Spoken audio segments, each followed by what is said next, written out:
লাগিয়ে নিন। এই স্টোরিটি একমাত্র আর্মিদের জন্য। প্লিজ কেউ রিয়েল ভাববেন না, জাস্ট ফানের জন্য বানানো।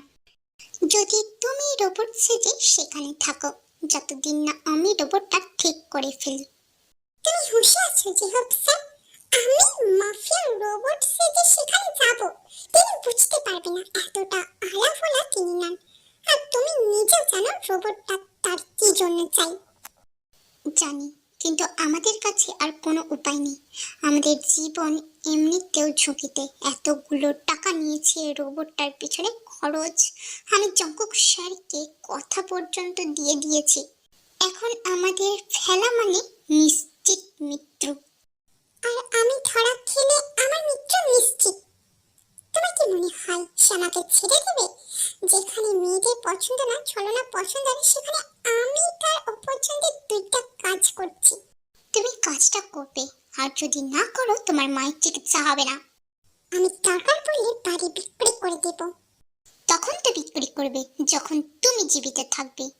কি করতে চাচ্ছেন আপনি? আমি মরে গেলে তোমাকে বেঁচে থাকতে দিব না ডিয়ার।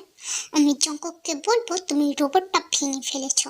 তখন তো আমি বাহানা দিয়ে হয়তো বেঁচে যেতে পারবো, নতুন রোবট তৈরি করে দেওয়ার বাহানায়। কিন্তু তোমার কি হবে? তুমি এটা করতে পারো না। আমি এটাই করব। এখনো সময় আছে। আমি 1 থেকে 3 পর্যন্ত গুনবো। যদি রাজি না হও আমি জঙ্কুক স্যারকে কল করব। 1, 2, 3। ওকে, আমি কল তাহলে করতেই যাচ্ছি। জিহু ফোন বের করে ডায়াল করতে যাবে তখন তে বলে ওঠে, আমি রাজি। গুড। তাহলে আজকে আমার আম্মুকে বাইরে নিয়ে যাওয়ার ব্যবস্থা করো। ওকে। আর সরি তোমাকে এমন ভাবে জোর করার জন্য। কিছু করার নেই। তুমি জঙ্কুকের ভয়ঙ্কর চাহনি কখনো দেখোনি। সে বেঁচে থাকতে জাহান্নামে পাঠিয়ে দিবে, এতটা ভয়ঙ্কর সে। আমি যদি ধরা খেয়ে যাই? আল্লাহ ভরসা, কিছু হবে না। আমি জানি বাঘের গুহাতে প্রবেশ করতে যাচ্ছি, এখন আল্লাহই ভরসা। আমি রোবটটা বানানোর সাথে সাথে তোমাকে বলবো তুমি তাড়াতাড়ি জন ম্যানসন থেকে বের হয়ে যাবে। আমি তার কিছু সময় পর তোমার চেহারা রোবটকে জঙ্কুকের মহলে পাঠিয়ে দেব। তুমি তারপর আমার আন্ডারে কাজ করার প্রয়োজন নেই। মালদ্বীপের সায়েন্টিস্ট মিস্টার মিন ইউংয়ের কাছে পাঠিয়ে দিব। সেখান থেকে তুমি বাকি কাজগুলো শিখে নিতে পারবে। আচ্ছা। রোবট সম্পর্কে তোমার ধারণা আছে, তাই আশা করি বুঝবে একজন রোবট কিভাবে চলে। ধারণা থেকে কি হচ্ছে? এই জন্য কি আমি মেশিনের মতো কথা বলতে পারবো? এত তুই তো নিজে রোবট বানাস, এত ইজি, তাহলে তুই নিজে চলে যা। তুই তো করে কেন করছো তে? ওকে, তুমি নিজের মতো করে হ্যান্ডেল করে নিও। শুধু জঙ্কুক যাতে বুঝতে না পারে এতটুকু করো প্লিজ। তে যে হোপের দিকে রাগী চোখ নিয়ে তাকায়, আবার নিজেকে শান্ত করে। কি বা করার আছে তার? তার মায়ের অবস্থা এতটা গুরুতর না হলে সে এই সায়েন্টিস্টকে লাথি দিয়ে চলে যেত না জানার ভান করে। মূর্খ শালা। কিন্তু কি করার তার? বলে না, বিপদ যখন আসে সব দিক থেকে আসে। জি হোক, তার মাকে বাহিরে দেশে হাসপাতালে শিফট করে দিয়ে আসে, আপাতত ডাক্তার ভরসা রেখে। এই কয়েকদিন তে নিজেকে অনেক চেষ্টা করে রোবটের মতো চলাফেরা করানোর জন্য, কিন্তু সবকিছু শেষে যখন মনে আসে সে রোবট হয়ে জঙ্কুকের সাথে ছিছি। একটা মানুষ এতটা ছিছি হয়ে রোবটের সাথে এরকম একটু ভয় নেই করতে গিয়ে যদি তার বন্ধুতে কারেন্টের শখে এপার ওপার হয়ে যায়। মাফিয়া হয়েছে বলে কারেন্ট তাকে মাফ করবে নাকি? নাকি ভাবে জগতের সবাই তাকে ভয় পায়, এই জন্য কারেন্টও পাবে।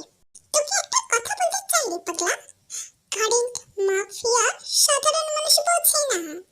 আমার কি পাগলা, তোকে একটা গান শোনাবো শুধু। কারেন্ট মাফিয়া মানুষ বোঝে না, মাফিয়াকে রোবট দিও না। বলতে বলতে সেদিন চলে আসলো। তে বাসার সামনে জিহোপ 8 ঘন্টা ধরে কলিং বেল বাজাচ্ছে, কিন্তু তে দরজা খুলছে না। তার ভয় হাত পা কাঁপছে। প্রথম দিন যদি ধরা খেয়ে ইতিহাস হয়ে যায় তখন কি হবে? তাই হোক, দরজা খুলে বলছি। এখন না বের হলে পরে দেরি হয়ে যাবে। দেরি হলে তখনও আমাদের ইতিহাস হয়ে যাবে। তে এবার না পেরে দরজা খুলে। সত্যি তো, চাকুর ওপর তরমুজ পড়া আর তরমুজের ওপর চাকু, সেই কাটা তো তরমুজে যাবে। এই জন্য ভয় পেয়ে লাভ কি। তাই হোম ভয়ে ভয়ে জন মিনসনের সামনে পৌঁছায়। তে মনে হচ্ছে দু চোখ অন্ধকার দেখছে। প্লিজ নার্ভাস হতে যেও না, জঙ্কুক বুঝে যাবে। যে হোক তের হাত ধরে জন মিনসনের বিশাল বড় গেটের সামনে দাঁড়ায়। এত বড় গেট আমি কে ড্রামাতে দেখেছি। চুপচাপ থাকো, না হয় আমাদের ড্রামা হয়ে যাবে। ইমতে তো দেশ মালয়েশিয়া। মরণ। তাহলে কি হবে? বাংলায় হয়। Set up. নিজেদের মধ্যে ফসর ফসর হয়ে গেলে বলবেন কেন এসেছেন। জন স্যারের রোবট দিতে।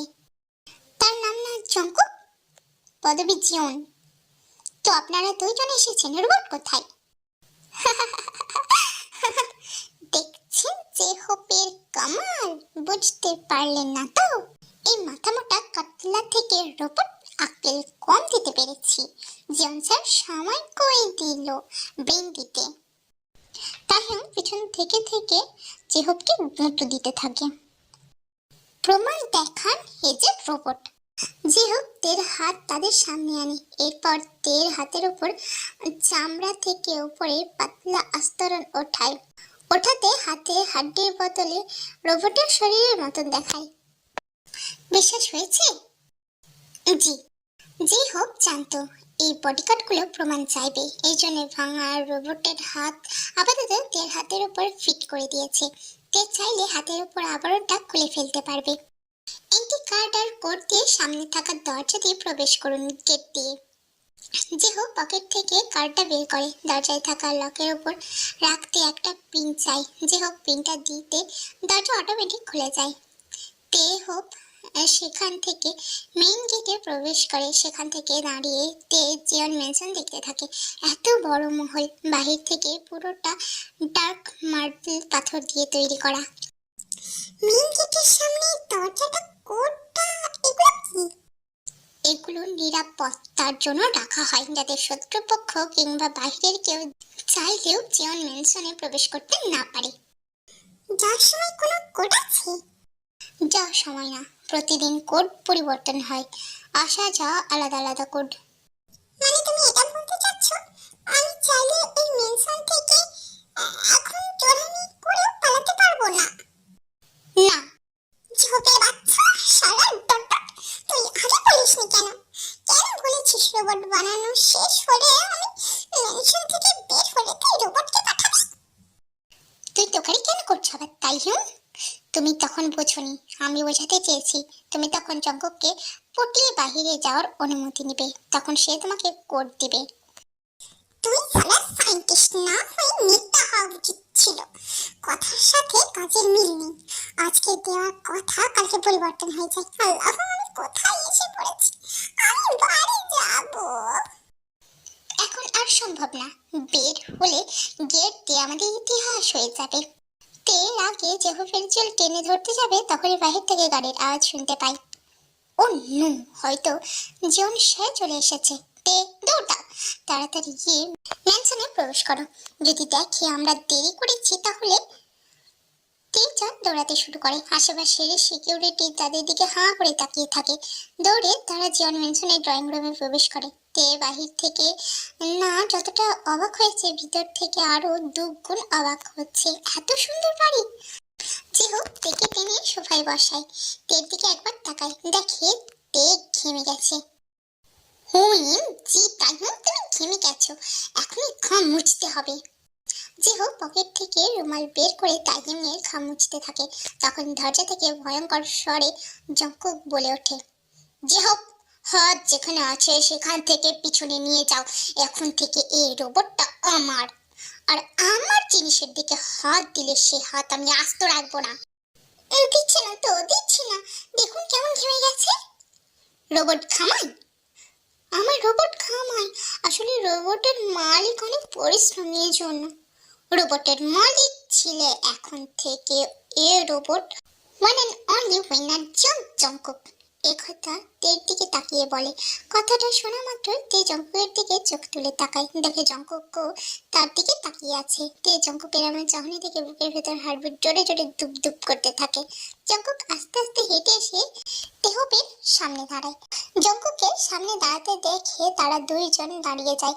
জঙ্কুক তে এর দিকে পা থেকে মাথা পর্যন্ত পর্যবেক্ষণ করে একবার, তারপর তের মুখে নিজের হাত রাখে। জঙ্কুক নিজের ফিঙ্গার দিয়ে তের ঠোঁটে আঙুল ঘোরাতে ঘোরাতে বলে, সত্যি তুমি অসাধারণ জেহব, এতটা সুন্দর আর হট সেক্স রোবট বানিয়েছো। রোবটটা এতটা সুন্দর আমি জঙ্কুক চোখ ফেরাতে পারছি না। রোবটের নামটা কি? নাম নাম V9597। এত বড় নাম আমি বলতে পারবো না, জাস্ট ভি বলে ডাকবো তোমায়। রোবটটাকে ভালো করে বুঝিয়ে দিয়েছো? জি স্যার, ভি। এখন থেকে উনি তোমার মালকিন, তার কথা মতো বলবে কেমন? তে শুধু মাথা নাড়ায়, ভয়ে তার মুখ থেকে কথা বের হচ্ছে না। জঙ্কুক সে থেকে তার ঠোঁটে দিকে আঙুল ঘোরাতে শুরু করেছে, এখন আঙুল সরায়নি। বাহিরে আমার পিয়ে তোমার পারিশ্রমিক থেকে 3 গুণ বেশি টাকা দিয়ে দেবে, এখন আসো। জেহবকে কথাটা বলে জঙ্কুক তের মাথায় তার মুখের সামনে নিয়ে আসে। তের ঠোঁটের দিকে একবার তাকিয়ে জঙ্কুক নিজের ঠোঁট তের ঠোঁটের সাথে লাগিয়ে দেয়। তের ঠোঁটের সাথে নিজের ঠোঁট মিলিত হওয়ার পর থেকে জঙ্কুকের মনে হচ্ছে হুঁশ নেই। জঙ্কুক কিসটাকে আরো ডিপ করা শুরু করে, একটু পর ঠোঁটে বাইট করা শুরু করে। তে কিস করা অবস্থায় ব্যথার শব্দ করতে থাকে। তের শব্দে জঙ্কুক কিস করা বন্ধ করে তেকে ছেড়ে দেয়। কি হলো, তুমি এমন করছো কেন? ব্যথা লাগছে। আবার বলো। ব্যথা লাগছে। তের কোমর ধরে তার কাছে নিয়ে আসে। ব্যথা লাগছে? ব্যথা লাগছে? ও, তুমি এত কিউট রোবট কেন? ঠোঁটে সফট কিস করে কয়েকটা। তুমি কি জানো ভি, তোমার এই ফেস যতটা না সুন্দর, তার থেকে তোমার ভয়েস 2 গুণ সুন্দর। আমি কি সুন্দর তোমার কাছে? সুন্দর তোমার কাছে? জঙ্কুক ভাবে যে হোক তার ভিতর এমন ফিউচার অ্যাড করেছে যাতে কিস করলে মানুষের মতো রিঅ্যাক্ট করে, কিন্তু জঙ্কুক তো জানে না যে এটা রোবট না, সে আস্ত মানুষ। কি হলো বলো, আমি কেমন?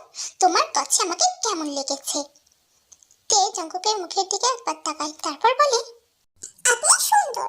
আপনার সৌন্দর্য যদি প্রকাশ করতে হয় একসাথে, তাহলে বলবো খরগোশ মাফিয়া জঙ্কুক। খরগোশ মাফিয়া? স্টোরিটা এখানে শেষ করলাম না। ভালো লাগলে লাইক কমেন্ট করে যাবেন, আর হ্যাঁ, সাবস্ক্রাইব করতে ভুলবেন না। ফিরে আসবো নেক্সট পার্ট নিয়ে। ততক্ষণ সবাই ভালো থাকবেন, আর স্টোরিটি শোনার জন্য অনেক